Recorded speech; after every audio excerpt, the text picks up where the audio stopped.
সমস্যা নাই, একটু জায়গা দিয়ে। আসসালামু আলাইকুম। থ্যাংক ইউ ভাই। কক্সবাজারের আতঙ্ক, মার্শা, এরা কোনো রকম অন্য গাড়িকে সাইড দিবে না।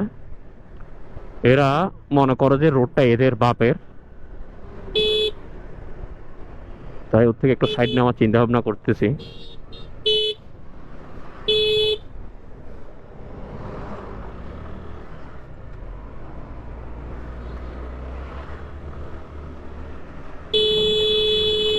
মার্শা থেকে সাইডটা নিয়ে নিলাম।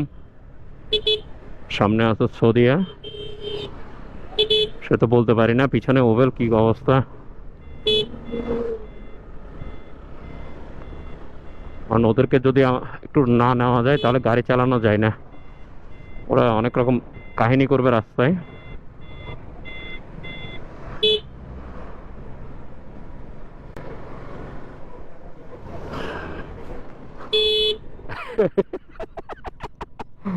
আসলে আমি চাই না সারাদিন এই ঘুয়ের কালার গাড়িটা দেখে দেখে গাড়িটা চালাই।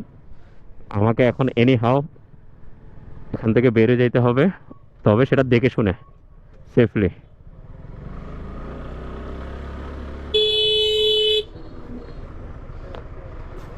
না সমস্যা নাই, একটু জায়গা দিয়ে।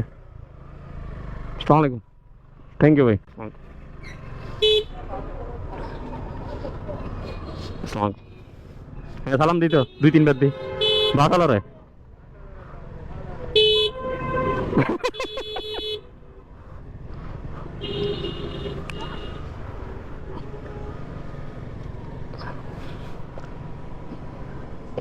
যা আমরা 2টারে পার করে ফেলছি।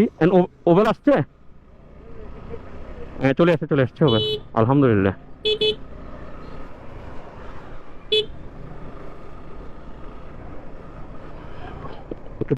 কক্সবাজার আসা থেকে যাওয়ার সময়টা আমার কাছে মনে হচ্ছে অনেক রিস্কি।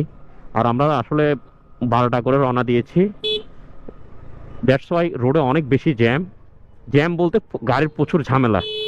আর একটা অ্যাডভাইস সবার জন্য, দাগের মানে বাম পাশে দাগের ভিতরে বাইক চালানোর চেষ্টা করবেন। খুব ফ্রি পেলে ওভারটেক করে যাওয়ার চেষ্টা করবেন, বিশেষ করে বাইক রাইডারদের জন্য এই অ্যাডভাইসটুকু আমার থাকলো।